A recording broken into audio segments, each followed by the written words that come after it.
Good morning दोस्तों, मैं राजू साक अपनी पाठशाला क्लास पर आपका स्वागत करते हैं।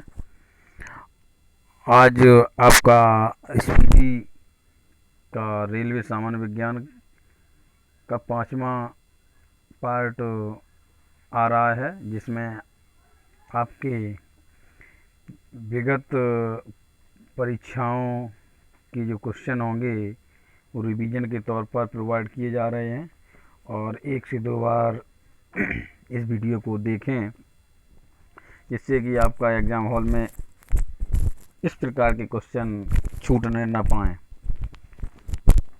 आज जो आपका पेपर मैंने लिया है वो ALP CBT एग्ज़ाम 2 जो 21 तारीख को हुआ था जनवरी 2019 में फर्स्ट शिफ्ट में, वहीं से स्टार्ट करते हैं।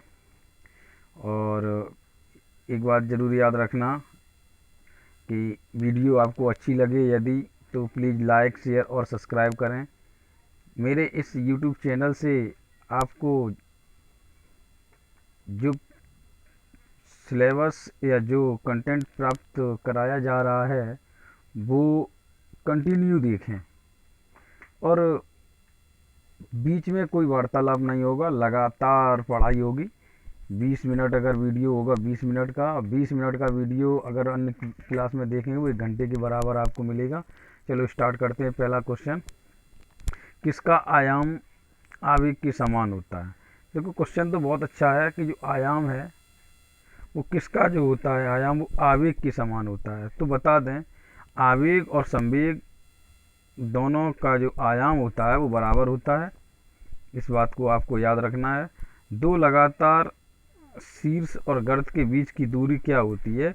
ये क्वेश्चन बहुत इंपॉर्टेंट, तरंग दैर्घ्य होती है। देखो हम बता दें, इस प्रकार से होता है। ये जो है ऊपर तरंग होता है और नीचे गर्त होता है, ठीक है ना। अब 2 आयामों के बीच की दूरी ये और ये, इन दोनों के आयामों के ये बीच की दूरी हुई या ये बीच की दूरी हुई, तो ये बीच की जो दूरी है इसको हम क्या बोलते हैं? इसको हम बोलते हैं तरंग दैर्घ्य बोलते हैं। 2 आयामों के बीच की दूरी को हम क्या बोलते हैं भाई? तरंग दैर्घ्य बोलते हैं। नेक्स्ट क्वेश्चन की अगर बात की जाए तो जो तराजू है वो किस श्रेणी का उत्तोलक है? तराजू जो है वो आपका प्रथम श्रेणी का उत्तोलक है। सार्वभौमिक गुरुत्वाकर्षण नियतांक की जो विमा है वो है m की पावर m, m की पावर -1, l की पावर 3, t की पावर -2। अर्थात आपको गुरुत्वाकर्षण की जो विमा है वो आपको याद रखना है। अगर गुरुत्वाकर्षण की बात की जाए तो अगर फॉर्मूले की बात की जाए, इसका जब डिस्क्राइब करते हैं तो इसमें F फॉर्मूला होता है F बराबर G_m_e_m/r²। फिर यहाँ से हम G को निकालते हैं और FR² बनता है और FR²/m_e_m। तो जब इस फॉर्मूले से हम डिस्क्राइब करते हैं तब आपकी विमा निकल के आती है m की पावर -1, l की पावर 3, t की पावर -2। नेक्स्ट क्वेश्चन की अगर बात की जाए तो लिखा है प्लेटिनम का जो परमाणु क्रमांक होता है, Pt का संकेत होता है, पूछ देता है प्लेटिनम का जो परमाणु क्रमांक होता है वो 78 होता है। पृथ्वी पर शरीर का वजन अधिकतम कहाँ होता है? ध्रुवों पर होता है। सबसे अधिक कहाँ पर होता है? ध्रुवों पर होता है। यांत्रिक ऊर्जा को विद्युत ऊर्जा में डायनामो बदलता है, याद रखना। यांत्रिक ऊर्जा को विद्युत ऊर्जा में कौन बदलता है? डायनामो बदलता है। इलेक्ट्रॉन सूक्ष्मदर्शी में इलेक्ट्रॉन जो है वो सूक्ष्मदर्शी में किस तरंग का प्रयोग करते हैं? द्रव्य तरंगों का उपयोग किया जाता है। पराश्रव्य तरंगों की आवृत्ति होती है 20,000 से 20,000 हर्ट्ज से अधिक होती है। पराश्रव्य की आवृत्ति, जो पराश्रव्य तरंगें होती हैं उनकी जो आवृत्ति होती है 20,000 से अधिक होती है। अगर एक अवतल दर्पण की वक्रता केंद्र से जाने वाली किरण पर आपतित होगा तो कितने डिग्री का कोण बनेगा? तो ये बनता है आपका 90 डिग्री का कोण। एक अवतल दर्पण की वक्रता केंद्र से जाने वाली किरण के लिए आपतित कोण कितना, आपतित जो कोण होता है वो कितना होता है? होता है 90 डिग्री। पेंसिल की लेड किसकी बनी होती है? ग्रेफाइट की। इंपॉर्टेंट क्वेश्चन ये भी है। नेक्स्ट अगर बात की जाए, एक नॉटिकल बराबर कितने मील प्रति घंटा के होता है? तो 1.15 मील प्रति घंटा के। नेक्स्ट अगर टंगस्टन का गलनांक की बात की जाए, बहुत इंपॉर्टेंट क्वेश्चन है। टंगस्टन का जो गलनांक होता है वो 3422 डिग्री सेल्सियस होता है, या 3400 डिग्री सेल्सियस लिख के मिल जाए, या 3450 डिग्री सेल्सियस मिल जाए, अप्रॉक्स में वैल्यू 34 डिग्री सेल्सियस के बराबर आती है। बर्ड विक्षेपण की जो खोज की थी वो की थी सर आइजैक न्यूटन ने 1665 में। 1665 में सर आइजैक न्यूटन ने बर्ड विक्षेपण की खोज की थी। नेक्स्ट क्वेश्चन की अगर बात की जाए, जो अल्ट्रावायलेट किरणें हैं, यूवी रेज हैं, किरणों यूवी रेज के किस गैस रिएक्शन के द्वारा ओजोन गैस प्राप्त होती है, वो है तुम्हारी O2। लेड किस सिद्धांत पर काम करता है, तो लेड जो है वो करता है क्वांटम सिद्धांत पर कार्य करता है। प्लास्टर ऑफ पेरिस का फॉर्मूला क्या है, तो CaCO4 हाफ H2O। ये तुम्हारा प्लास्टर ऑफ पेरिस का है, याद रखना, प्लास्टर ऑफ पेरिस का हाफ H2O होता है। नेक्स्ट की बात की जाए, ये क्वेश्चन पीछे वीडियो में भी करा चुका हूँ। पृथ्वी के सापेक्ष चंद्रमा पर वस्तु का जो भार होता है वो 1/6 होता है। एक हाउस पावर किलोवाट प्रति घंटा कितने जूल के बराबर होता है, ये भी बता चुके हैं। 3.6 10⁻6 जूल के होता है। और एक हाउस पावर में कितने वाट होते हैं, ये कल की वीडियो में बताया था, 746 वाट होते हैं। नेक्स्ट अगर क्वेश्चन की बात की जाए तो आपका पृथ्वी के उपग्रह की कक्षीय वेग निर्भर किस पर करता है, वो निर्भर करता है इसकी त्रिज्या पर। किस पर करता है, इसकी त्रिज्या पर। पृथ्वी के उपग्रह की कक्षीय वेग किस पर निर्भर करता है, उसकी त्रिज्या पर। ये भी क्वेश्चन आपका इम्पोर्टेंट है। पारे तथा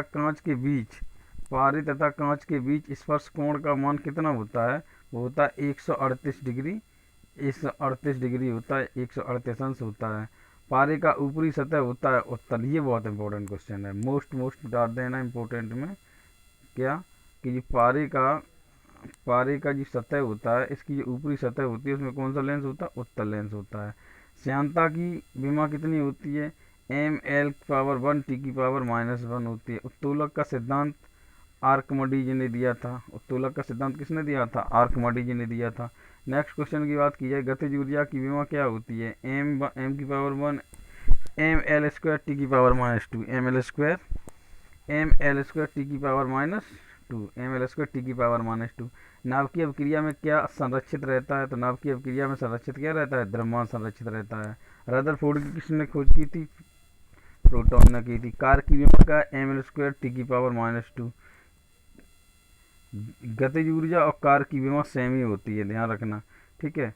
और अगर बात की जाए नेक्स्ट, पृथ्वी के सापेक्ष मंगल पर गुरुत्वीय त्वरण जी का मान क्या होगा। अगर मंगल की बात की जाए तो 0.36 होगा, 376 होगा। चिमटा किस प्रकार का है, तृतीय प्रकार का है चिमटा, तृतीय प्रकार का उत्तोलक है। एक सेल की शुद्ध EMF मापन का श्रेष्ठ उपकरण एक पोटेंशियोमीटर के बराबर होते हैं।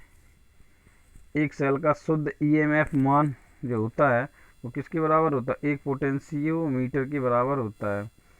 श्रेणी क्रम में संयोजन में सेलों की आंतरिक प्रतिरोध का मान अपरिवर्तित रहता है। श्रेणी क्रम के संयोजन में सेलों की जो आंतरिक प्रतिरोध का मान होता है वो अपरिवर्तित रहता है। स्वप्रेरकत्व का SI मात्रक है वोल्ट। ये बहुत इंपॉर्टेंट क्वेश्चन है। वोल्ट जो मात्रक इसका है, स्वप्रेरकत्व का मात्रक क्या है, वोल्ट। दाब की विमा क्या होती है, ml⁻⁻1 T⁻⁻2। नेक्स्ट है, चुंबक बनाए जाते हैं इस्पात के, बिल्कुल सही है। न्यूक्लियस में होता है, जो केंद्रक होता है, जैसे ये तुम्हारा इस केंद्रक में क्या होता है, ये न्यूक्लियस बोलते हैं केंद्र को, तो इसमें क्या होता है, प्रोटॉन और न्यूट्रॉन होता है। गतिज ऊर्जा की विमा क्या होती है, गतिज ऊर्जा की विमा होती है ml⁻2 T⁻⁻2। पीछे पेपर में भी पूछा गया था, अभी जस्ट ऊपर रिपीट कराया था मैंने। ऊर्जा का कार्य का एक ही होता है। नाभिकीय अभिक्रिया में क्या संरक्षित होता है, द्रव्यमान ऊर्जा संरक्षित होती है। रदरफोर्ड ने किसकी खोज की थी, प्रोटॉन की खोज की थी। देखो कार्य की विमा, फिर दोबारा वही पूछ दिया, ml² T⁻⁻2 हो गया। पृथ्वी के सापेक्ष, अच्छा वही दोबारा से पूरा पेपर ही हो गया, सॉरी। नेक्स्ट आपका क्वेश्चन क्या है, प्रतिरोधकता का SI मात्रक क्या, ओम मीटर है। तो एक प्रकाश वर्ष की दूरी का मात्रक है, कल भी बताया था। चाल की विमा क्या होती है, चाल की विमा होती है l⁻1 T⁻⁻2। बल का CGS पद्धति में मात्रक क्या होता है, डायन होता है। क्या होता है, डायन होता है। बल का सीजीएस पद्धति मात्रा क्या होता है? डायन होता है। बर्फ के गलन की गुप्त ऊष्मा बल का सीजीएस बल की गलन, बर्फ की जो बर्फ होती है उसकी जो मेल्टिंग पावर होती है, मेल्टिंग कंडीशन होती है, बर्फ के गलन की जो गुप्त ऊष्मा होती है वो कितनी होती है? 80 किलो कैलोरी प्रति किलोग्राम होती है। कितनी होती है? 80 किलो कैलोरी प्रति किलोग्राम होती है। नेक्स्ट अगर बात की जाए बिजली के उपकरण में बिजली के उपकरण घरों में किस प्रकार काम करते हैं? समांतर क्रम में काम करते हैं। पृष्ठ तनाव का मात्रक क्या है? न्यूटन मीटर है, न्यूटन प्रति मीटर पृष्ठ तनाव का है, क्योंकि इस फॉर्मूला होता है F/A। नेक्स्ट अगर बात की जाए शक्ति, अगर शक्ति की विमा की बात की जाए तो क्या है? mL²T⁻³ प्रथम प्रकार का उत्तोलक कैंची होता है। चिमटा तीसरे प्रकार का होता है। समान वेग से चल रही वस्तु का त्वरण कितना होता है? 0 होता है। बिल्कुल सही बात है, समान वेग से चल रही है। दो उत्तरोत्तर सुरंग और दो उत्तरोत्तर वृत्त के बीच की दूरी को क्या कहते हैं? तरंग दैर्घ्य कहते हैं। इंपॉर्टेंट है, ये अभी पीछे करा चुके हैं हम। नेक्स्ट की बात की जाए दृश्य प्रकाश की तरंग दैर्घ्य परास है 4000 से 8000 एंगस्ट्रॉम तक है। एक कूलम होता है 6.25 × 10⁻18 इलेक्ट्रॉन के बराबर होता है। एक इलेक्ट्रॉन का आवेश होता है 1.6 × 10⁻19 कूलम के बराबर होता है। एक स्टोरेज बैटरी का विद्युत वाहक बल निर्भर किस पर करता है? विद्युत वाहक बल निर्भर करता है इलेक्ट्रोड की प्रकृति पर। अस्थायी चुंबक बनाए जाते हैं गर्म लोहे के बनाए जाते हैं। ये इंपॉर्टेंट क्वेश्चन है। अस्थायी चुंबक जो होते हैं गर्म लोहे के बनाए जाते हैं। नेक्स्ट क्वेश्चन की बात की जाए अगर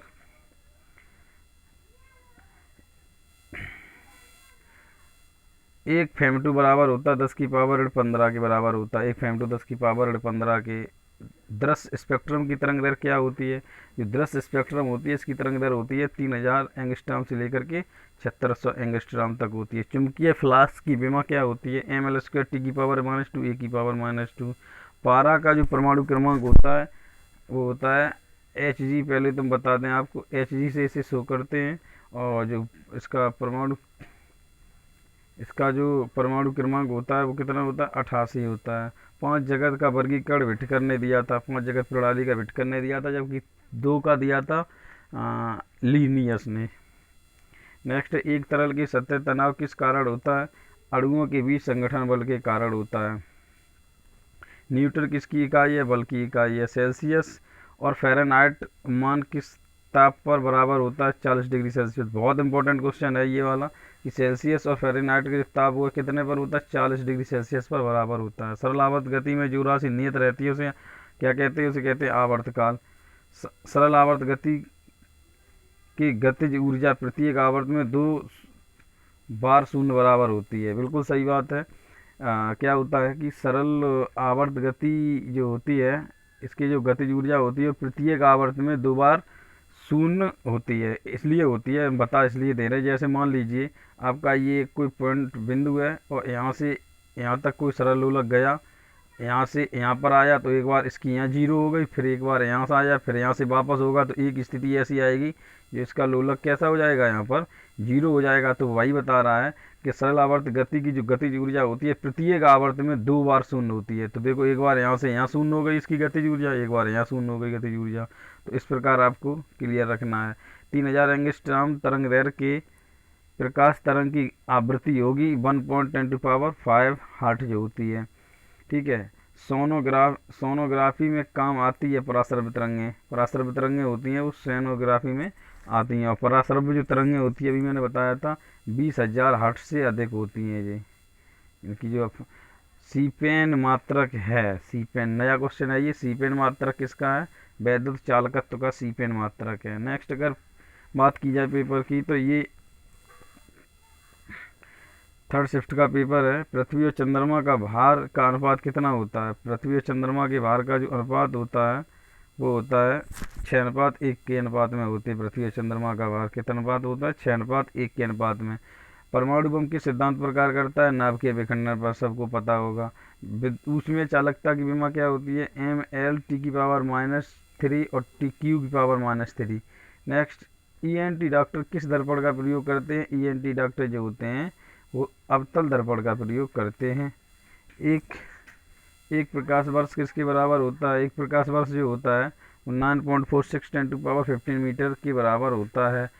बायोगैस जो होती है उसमें कितने परसेंट मीथेन होता है? 55 से 65% बायोगैस में मीथेन होता है। एक मील में कितना किलोमीटर होता है? अगर किलोमीटर की एक मील की बात की जाए तो 1.609 किलोमीटर, या 1.6 कभी कभी आता है, 1.5 किलोमीटर के समथिंग होता है अप्रॉक्स में।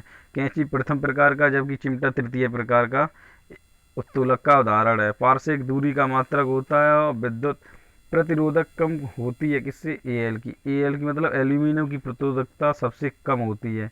बल की बीमा क्या होती है? MLT-2 होती है। एक हार्स पावर किसके बराबर होता है? 746 वाट के बराबर होता है, मैंने अभी पीछे बताया था। आलम्ब बीच में होता है। आलम्ब बीच में कब होता है? जब प्रथम श्रेणी का उत्तोलक हो, अर्थात क्या हो? कैंची हो। अगर कैंची होगा तो आपका जो आलम्ब है, कैंची होगा तो आलम्ब किस प्रकार? प्रथम श्रेणी का उत्तोलक कैंची है, और कैंची में क्या होता है? आलम्ब कहाँ पर होता है?